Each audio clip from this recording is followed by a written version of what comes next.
So let me take you back a couple of weeks ago. It was just another typical night. I had my trusty glass of water by my bed, a habit I've kept for as long as I can remember. I'm the kind of person who hates being thirsty, especially when I'm trying to sleep. But on this particular night, I woke up feeling parched. As I reached for my water, I had no idea that lurking beneath the surface was a brown recluse spider. Yes, you heard that right, a venomous spider. I took a swig and, in that instant, I felt something crawl down my throat. Panic surged through me. My mind raced. Did I just swallow a spider? Now, I've done my fair share of late-night Googling about spiders, and I knew that, generally speaking, swallowing a dead spider isn't a big deal.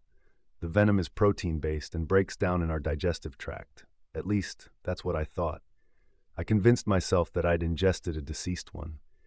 I mean, how many times do you wake up in the middle of the night and think, oh, I just swallowed a living creature?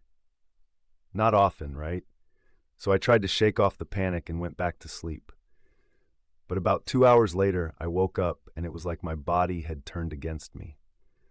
I was hit with this excruciating pain in my stomach, muscle aches like I had just run a marathon, and spasms that made me feel like I was about to explode. On top of that, I was sweating profusely and drooling. Yeah, not my finest moment. In a haze of confusion, I stumbled out of bed, desperate to find my partner. We sleep in separate rooms, but that night it felt like I was navigating through a nightmare. I finally reached them, and they rushed me to the ER. The doctors were baffled. They initially thought the spider had bitten me on my esophagus, but after a barrage of tests, they discovered something shocking. Turns out, I had a stomach ulcer that I had no idea about, and the spider? It hadn't been dead after all. Its venom had entered my bloodstream through the open wound in my stomach. Let me tell you, the next week was a blur of IVs, antibiotics, and some of the most uncomfortable hospital food I've ever tasted. I felt like I was living in a horror story, one where you can't escape. After a long week in the hospital, I finally got to go home. While I was mostly back to normal, I was left with a lingering ache and a newfound paranoia about my drinks.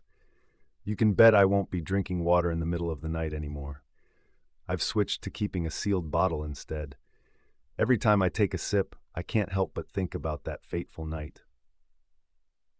So I'm sharing this story as a warning to anyone who keeps water by their bed. If you ever suspect you've swallowed something strange, don't hesitate. Head straight to the ER. Trust me, it's better to be safe than sorry. Have you ever had a close call like mine? Or maybe you've swallowed something bizarre? Drop your stories in the comments. I'd love to hear them.